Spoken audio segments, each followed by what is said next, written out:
बहुत बहुत स्वागत है एक बार फिर से आपका आपके अपने YouTube channel Galaxy teachers classes में। और हम पुनः उपस्थित हो चुके हैं आपके लिए एक महत्वपूर्ण क्लास लेकर, प्रत्यय पर आधारित क्लास।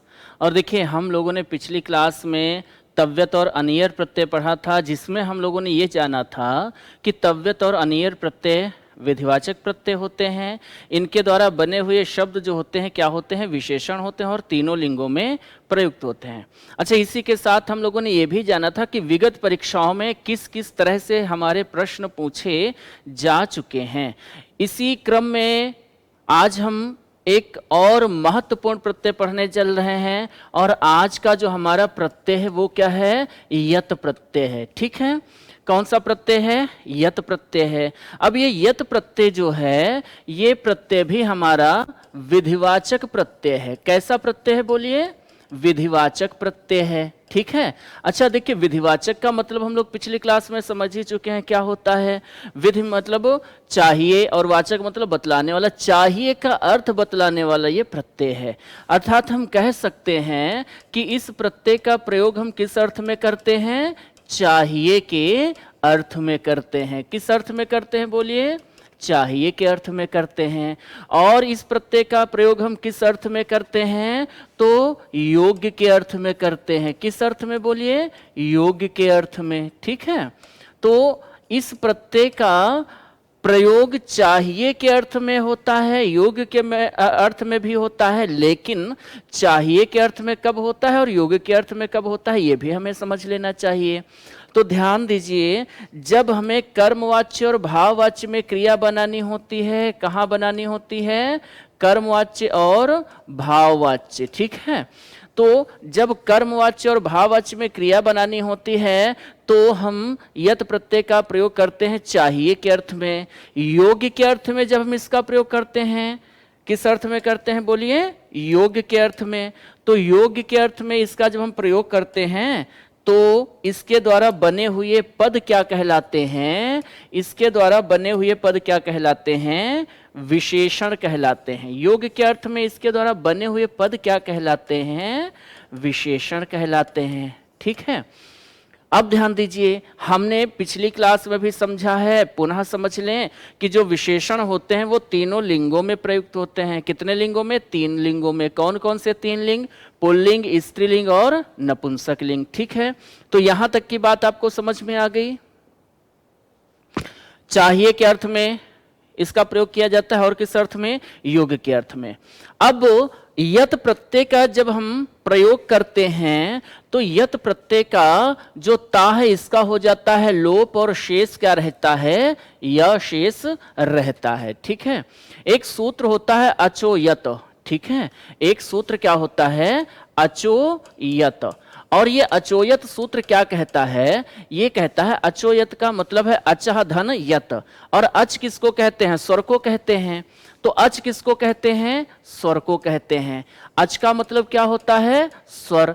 मतलब ऐसी धातु जो स्वरांत होती हैं, मतलब जिन धातुओं के अंत में स्वर होता है, जो स्वरांत धातुएं होती हैं, स्वरांत धातुओं के साथ, कौन सी धातु के साथ? स्वरांत धातु के साथ यत प्रत्यय का प्रयोग किया जाता है। ठीक है, ऐसी धातुएं जिनके अंत में क्या है? स्वर है। स्वर है मतलब अच है। उन धातुओं के साथ हम कौन सा प्रत्यय लगाएंगे? यत। और यत में अंतिमता का हलंत्यम सूत्र से इत संज्ञा होकर के लोप हो जाएगा, तो बचेगा क्या? या बचेगा। महत्वपूर्ण बात ये कि इसके द्वारा बने हुए पद विशेषण होंगे, इसलिए तीनों लिंगों में प्रयुक्त होंगे। और चाहिए के अर्थ में जब इसका हम प्रयोग करेंगे तो ये कर्म और भाववाच्य में प्रयुक्त होगा। ठीक है, अब हम बात करते हैं इसके उदाहरण की। ठीक है, ध्यान दीजिए, जैसे एक धातु है हमारी पा। पा का प्रयोग हम किस अर्थ में करते हैं? पीने के अर्थ में। और पा धातु बताओ कैसी है? स्वरांत है या नहीं है? अजंत है या नहीं है? इसके अंत में कोई स्वर आपको दिख रहा है? बिल्कुल दिख रहा है। कौन सा स्वर है? बड़े आ का स्वर है। और अचोयत सूत्र जो है वो कहता है कि यत प्रत्यय का प्रयोग हम स्वरांत धातुओं के साथ ही करेंगे।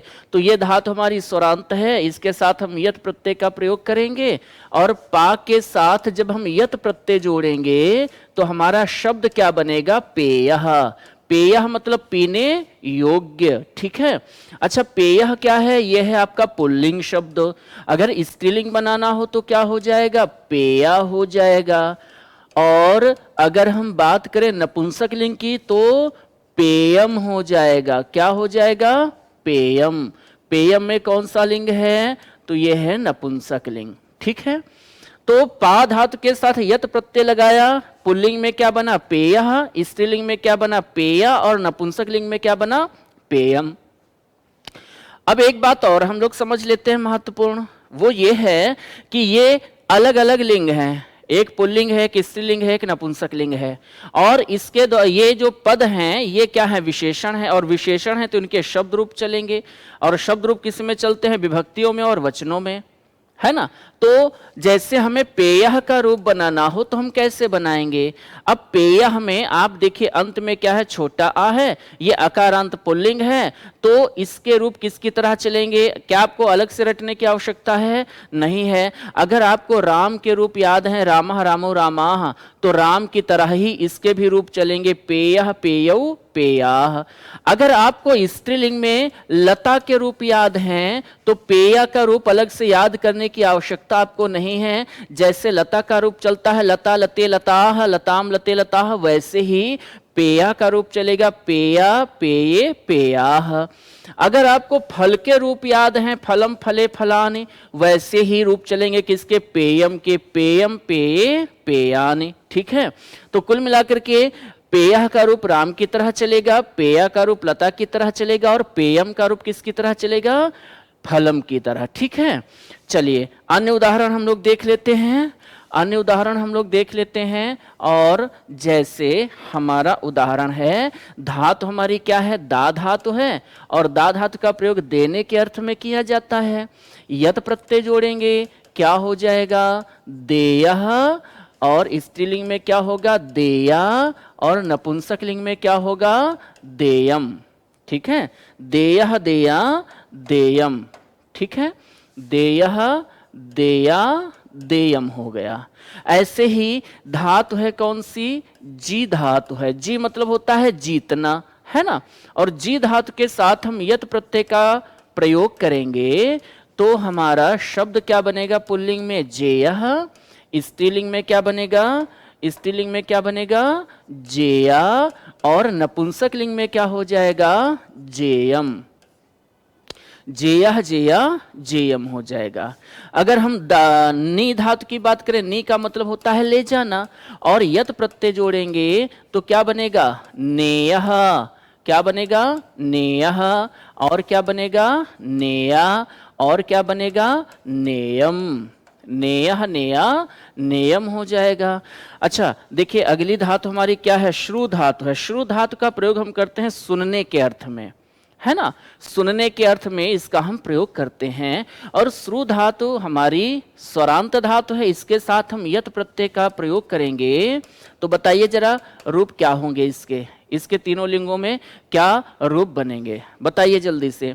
तो देखिए श्रु के साथ यत लगाएंगे, क्या हो जाएगा? श्रव्यः। क्या बनेगा? श्रव्यः। और क्या होगा स्त्रीलिंग में? श्रव्या। नपुंसक लिंग में क्या होगा? श्रव्यम। श्रव्य मतलब सुनने योग्य, श्रव्या मतलब भी स्त्रीलिंग में सुनने योग्य। जैसे ज्ञा धातु है हमारी, ज्ञा का मतलब हम कहाँ करते हैं? कहाँ प्रयोग इसका करते हैं? जानने के अर्थ में। और ज्ञा के साथ हम यत प्रत्यय जोड़ेंगे तो क्या बनेगा? क्या बनेगा बताओ जरा? तो ये हो जाएगा आपका गेयः। और क्या हो जाएगा? गेया। और क्या हो जाएगा? नपुंसक लिंग में गेयम, ठीक है। ये आपके उदाहरण हो गए। तो पा धातु, दा धातु, जी, नी, श्रु और ज्ञा, इन धातुओं के साथ हमने यत प्रत्यय का प्रयोग किया तो ये रूप हमारे सामने आए। पुल्लिंग के भी उदाहरण हैं, स्त्रीलिंग के भी हैं और नपुंसक लिंग के भी हैं। पेयः पेया पेयम, देयः देया देयम। पेयः मतलब जो पीने योग्य है, ठीक है। अब देखिए हमने बात की कि यत प्रत्यय का प्रयोग हम चाहिए के अर्थ में भी करते हैं और योग्य के अर्थ में भी करते हैं। कैसे करते हैं? पेयः का मतलब है पीने योग्य, और जो पीने योग्य पदार्थ हैं वो हमको पीने चाहिए, है ना। देयः मतलब देने योग्य, जो भी देने योग्य वस्तुएं हैं वो देनी चाहिए। नेयः का मतलब है ले जाने योग्य, और जो भी ले जाने योग्य है वो ले जाना चाहिए। ज्ञेयः का मतलब क्या होता है? जानने योग्य, और जो जानने योग्य है उसको जानना चाहिए। ठीक है, तो ये उदाहरण है। अब मान लेते हैं आपकी परीक्षा में आपसे पूछ लिया गया, बताओ अजेयः में प्रकृति और प्रत्यय क्या है। हम लोग कहते हैं ना ये दुर्ग अजेय है, ये व्यक्ति अजेय है। अजेय मतलब जिसको जो जीतने योग्य ना हो। अब अजेय में प्रकृति और प्रत्यय पूछ लिया गया तो क्या उत्तर देंगे? देखिए अंत में या शेष है ना, और अंत में जहां भी या शेष होगा वहां हम यत प्रत्यय कर सकते हैं, लेकिन हर जगह नहीं। या तो हमारा शेष ल्यप प्रत्यय में भी रहता है ना, तो फिलहाल यहां देखते हैं क्या हो जाएगा। यहां पर आपका अ क्या है? उपसर्ग है। अ क्या है? उपसर्ग है। ये आपने अभी देखिए पिछली स्लाइड में आपने एक उदाहरण पढ़ा है, कौन सा? जेयः जेया जेयम। ये इसी जेय का विलोम है। जे मतलब जीतने योग्य और अजेय मतलब जो जीतने योग्य ना हो, तो जेय का विलोम है ये, है ना। तो अजेयः में प्रकृति और प्रत्यय पूछा गया है। अ उपसर्ग है और धातु क्या है? जी धातु है, और प्रत्यय क्या है यहाँ पर? यत प्रत्यय है। कर सकते हैं। मान लेते हैं आपसे पूछ लिया गया अज्ञेयः। क्या पूछ लिया गया? अज्ञेयः। क्या उत्तर देंगे? अ उपसर्ग है, ज्ञा धातु है, और प्रत्यय क्या है यहाँ पर? यत प्रत्यय है। ठीक है। मान लेते हैं आपसे पूछ लिया गया अपेयः। क्या पूछा गया? अपेयः। तो उत्तर क्या हो जाएगा? आ उपसर्ग है, पा धातु है, और प्रत्यय क्या हो जाएगा? यत हो जाएगा। ठीक है, तो ये हमारे कुछ महत्वपूर्ण उदाहरण थे यत प्रत्यय के, और यत प्रत्यय आपको समझ में आ गया ऐसे हमें उम्मीद है। अगर कोई दिक्कत है तो कमेंट करके जरूर बताइएगा। हम पुनः मिलेंगे इसी तरह से फिर अगली क्लास में किसी महत्वपूर्ण प्रत्यय के साथ या किसी नए महत्वपूर्ण टॉपिक के साथ। तब तक आप लोग पढ़ते रहिए और अपना ध्यान रखिए। परीक्षा बहुत निकट है, बिल्कुल सर पर आ चुकी है, इसलिए आप लापरवाही कतई ना कीजिएगा। और यथाशीघ्र हम लोग आपके लिए प्रैक्टिस सेट भी लेकर उपस्थित होंगे। तो बहुत बहुत धन्यवाद आप सभी को हमारे साथ इस क्लास में अंत तक बने रहने के लिए। Thank you.